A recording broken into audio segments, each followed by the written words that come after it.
नमस्ते। आज मैं आप लोगों को उज्जैन स्थित महाकालेश्वर भगवान शिव जी की एक संक्षिप्त साधना विधि बता रही हूँ।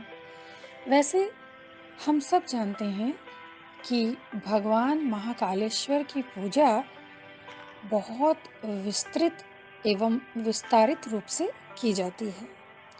उनकी सेवा, आराधना एवं आरती इतने भव्य होते हैं, उनके दर्शन इतने लाभप्रद होते हैं, जिनकी हम शायद व्याख्या करें तो भी कम पड़ जाए। परंतु मैं यहाँ जो साधना बता रही हूँ, वह भी महाकाल शिव साधना है।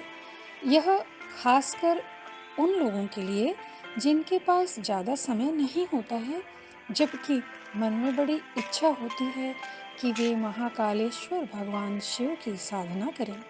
अभी शिवरात्रि आ भी रहे हैं और यह साधना उस दिन भी की जा सकती है।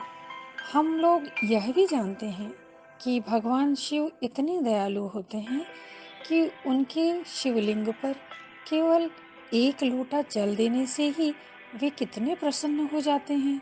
तो फिर यदि विधि विधान से उनकी पूजा की जाए तब तो वारे न्यारे हो जाएंगे।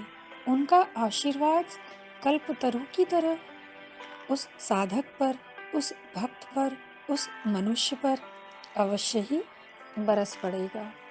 यह जानकर अत्यंत आश्चर्य लगता है कि इंसान तो अपनी जिंदगी में कितने पाप करता है, अनगिनत शायद पाप कर लेता है, जिनका उन्हें पता तक नहीं रहता है। चलते फिरते उठते बैठते न जाने कितने पाप हो जाते हैं। इसके अलावा मन के द्वारा भी अनेक पाप होते हैं। परंतु उज्जैन स्थित महाकालेश्वर ज्योतिर्लिंग के दर्शन से संपूर्ण जन्मों में किए गए विभिन्न प्रकार के पाप ताप, कहा जाता है, अत्यंत सरल तरीके से एवं अतिशीघ्र नष्ट हो जाते हैं। कम से कम आधे पाप तो अवश्य ही नष्ट हो जाते हैं, यह तय है। महाकाल के रूप में भगवान शिव अपने साधकों को, अपने भक्तों को एक अभेद कवच प्रदान करते हैं। 100 वर्ष की आयु हो, यदि कोई चाहता है कि उसे दीर्घायु लाभ हो, तो वह भी भगवान महाकाल ज्योतिर्लिंग साधना से प्राप्त हो जाता है। यदि किसी के कई ग्रह दोष हैं तो उसके निवारणार्थ भी इनकी साधना की जा सकती है। शत्रु बाधा हेतु भी महाकालेश्वर ज्योतिर्लिंग की साधना की जाती है। यह अत्यंत ही प्रभावशाली एवं तीक्ष्ण साधनाएं हैं। ये सारी जो मैंने अभी कष्ट बताए, जैसे दीर्घायु, ग्रह दोष, शत्रु बाधा, यह सब कुछ अभी जो मैं साधना विधि बताऊंगी, इसके द्वारा इसके निवारण हो जाते हैं। सबसे पहले तो हमें यह करना है कि भगवान शिव का प्रिय दिन सोमवार, यदि वह शुक्ल पक्ष की सोमवार हो तो अत्यंत शुभ है। उस दिन आपके पास यदि पारद का शिवलिंग हो तो अत्यंत शुभ है। उस शिवलिंग पर एक गणेश रुद्राक्ष, जो कि खरीदने में मिल जाता है और बहुत ही कम दाम में ही मिलता है, उस गणेश रुद्राक्ष को एक काले धागे में पिरोकर पारद शिवलिंग के ऊपर चारों तरफ से लपेटकर उसे जड़ दिया जाता है। उसके बाद भगवान शिव की पंचोपचार, षोडोपचार पूजन की जाती है, जो कि जो पूजक हैं, जो साधक हैं, वो अच्छी तरह से जानते हैं। पंचोपचार पूजन में हम जो साधारण प्रतिदिन की जो जिस तरीके से पूजा करते हैं, उसका विधि विधान अपनाया जाता है। और षोडोपचार पूजन में पंचोपचार पूजन इसके अंतर्गत अंतर्निहित रहता है। इसके अलावा कुछ और भी छोटे छोटे विधान होते हैं जो कि सरलता से किए जा सकते हैं। अब जब षोडोपचार पूजन हो जाए तो गाय के गोबर का जो कंडा है उसे जलाकर भस्म तैयार किया जाता है उसे एक सादे कपड़े में, जो पतला सादा सफ़ेद जो धोती का कपड़ा होता है, उसमें रखकर छान लिया जाता है, जिससे काफ़ी भस्म तैयार निकल आते हैं। तो ये बहुत शक्तिशाली माना जाता है।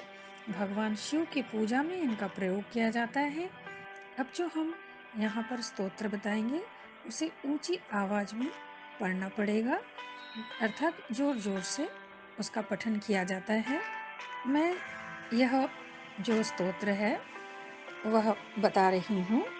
ओम महाकाल महाकाय महाकाल जगतपते, महाकाल महायोगिन महाकाल नमस्तुते, महाकाल महादेव महाकाल महाप्रभु, महाकाल महारुद्र महाकाल नमस्तुते, महाकाल महाज्ञान महाकाल तमोपहा, महाकाल महाकाल महाकाल नमस्तुते, भवाय च नमस्तुभ्यं, शर्वाय च नमो नमः, रुद्राय च नमस्तुभ्यं, पशूनां पतये नमः, उग्राय च नमस्तुभ्यं, महादेवाय वै नमः, भीमाय च नमस्तुभ्यं, ईशानाय नमो नमः, ईशानाय नमस्तुभ्यं, तत्पुरुषाय वै नमः, सद्योजात नमस्तुभ्यं, शुक्लवर्ण नमो नमः, अद्ध कालाग्निरुद्राय रुद्ररूपाय वै नमः, स्थित्युपत्तिलयानां च हेतुरूपाय वै नमः, परमेश्वर स्वरूपस्त्वं नीलयेव नमस्तुते, पवनाय नमस्तुभ्यं, हूतासन नमस्तुते, सोमरूप नमस्तुभ्यं, सूर्यरूप नमस्तुते, यजमान नमस्तुभ्यं, आकाशाय नमो नमः,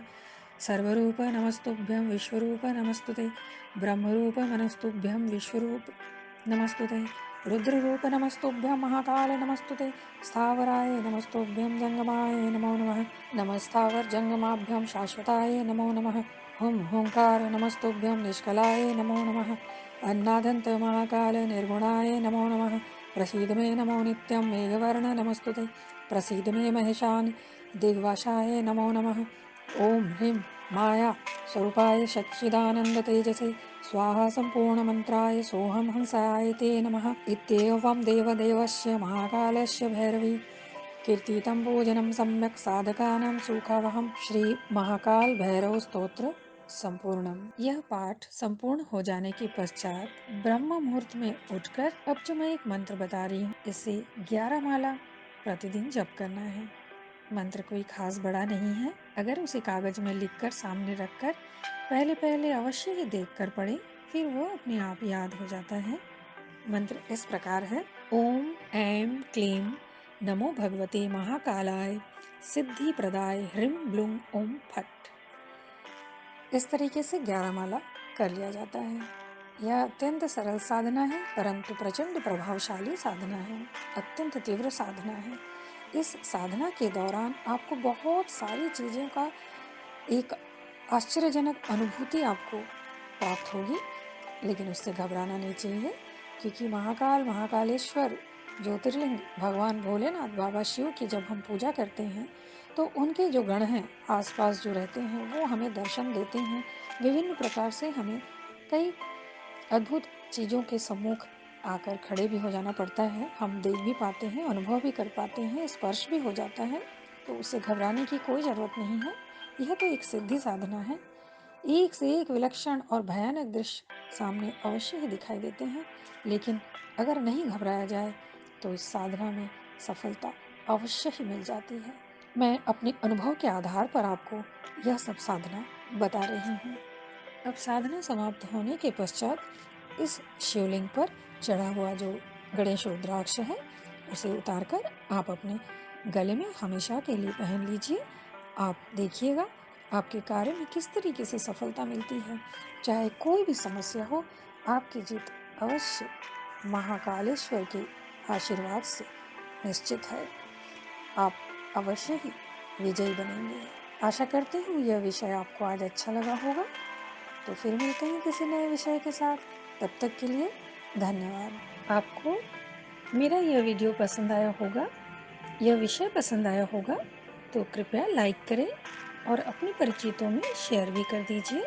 और पहली बार इस चैनल को देख रहे हैं तो उसे सब्सक्राइब करें और बेल आइकन को अवश्य ही क्लिक करें। बहुत बहुत धन्यवाद।